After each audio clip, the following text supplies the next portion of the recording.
बातमी आहे अमरावतीमधून। अमरावती जिल्ह्यातील 9 नगर परिषदांमध्ये आणि 2 नगरपंचायतींसाठी आज निवडणूक पार पडते।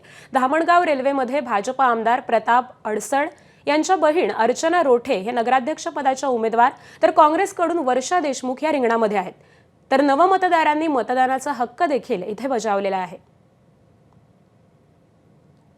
आपल्यासोबत नवमतदार आहे जे लोकशाहीच्या उत्सवामध्ये सहभागी झाले। पहिल्यांदा मतदान झालं वाटते? हो, पहिल्यांदाच मतदान केलं आणि नगर परिषदेच्या मतदानामध्ये आमचा पहिलाच नंबर आहे आणि आम्हाला खूप उत्साह होत आहे की लोकशाहीच्या मतदानात आम्ही सगळे सहभागी झालो। आमच्यासाठी खूप गर्वाची गोष्ट आहे की आम्ही भारतासाठी काहीतरी करण्याचा प्रयत्न करत आहोत। नवीन कर्तृत्ववान उमेदवार निवडण्याचा प्रयत्न आम्ही करत आहोत।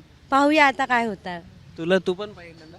हां, आम्हाला खूप उत्साह है। आम्ही पहिल्यांदाच नगर परिषद लोकशाहीचा उत्सव में मतलब हमको बहुत अभिमान है वोट करने का।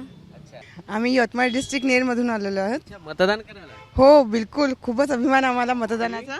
मी मध्य प्रदेश पांडुर्णा। बापरे, तिथून मतदान करायला? हा, यस। मी नेरवरून।